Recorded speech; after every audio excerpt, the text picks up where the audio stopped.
The E2 visa for an online business. Is it a good idea?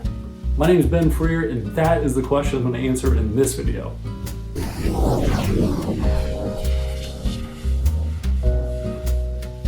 Now, as this trend continues to gain in popularity, I talk to more and more people who want to know if they can create an online business that will qualify for the E2 visa. And the answer is yes, this can be a great idea, but you should know that there are some requirements of the E2 visa that create challenges for online businesses. The first problematic requirement is that E2 visas cannot be marginal.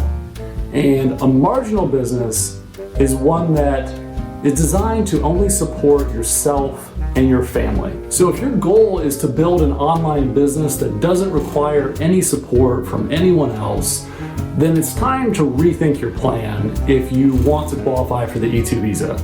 Now, the good news is that you don't have to have these employees in place at the time that you apply for the E2 visa. It's certainly helpful, but it's not absolutely required.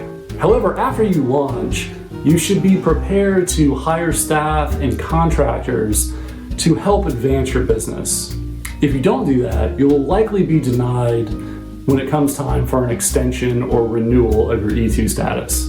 The second problematic requirement is that you must make a substantial investment in a real and operating business. Now, the word substantial is not explicitly defined in the regulations, and there's no minimum investment requirement, which is great, but you do have to invest enough to actually make the business work. Now, generally speaking, the larger your investment, the more likely it is that the US government is going to see your business as legitimate. And this creates a bit of a challenge for online businesses that oftentimes have lower startup costs.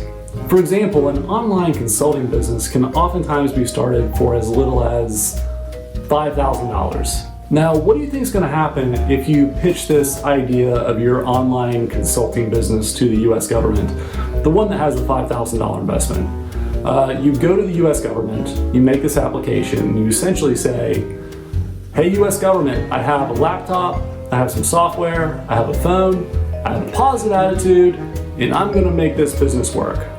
Can I have an E2 visa? Well, the US government is likely going to say, thanks for applying, but no E2 visa for you. So what should you do if you have a low-cost business? I recommend that you start thinking about ways to spend your money to signal to the US government that you have a real and operating business that you want to run in the United States. So if you want to spend money, there are plenty of things to spend money on. You can spend money on professional services. They count. You can spend money on equipment, computers, phones, advertising. All of these things will count towards your investment. So buy the things that you need. Use services. Even if these things aren't 100% necessary, they will bulk up your investment and they'll increase your odds of a successful E2 visa application. The third requirement that can oftentimes be challenging for online businesses is the requirement for the applicant to be in a position to direct and develop the enterprise. Now, one of the beautiful things about online businesses is that they usually don't require any specific professional credentials. For example, tomorrow I could start a TikTok marketing agency. It wouldn't be very good, and I don't know what I'm doing. I've never used TikTok, but that wouldn't keep me from being able to operate that business. But for the E2 visa, things are a little bit different.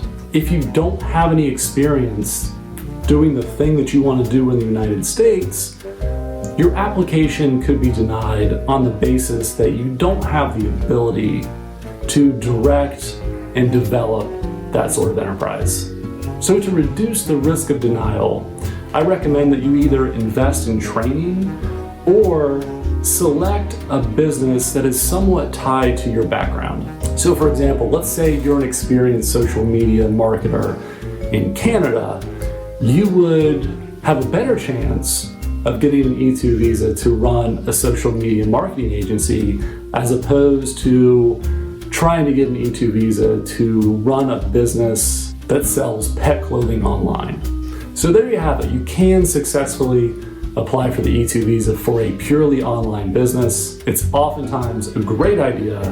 However, there are certain requirements that can be problematic.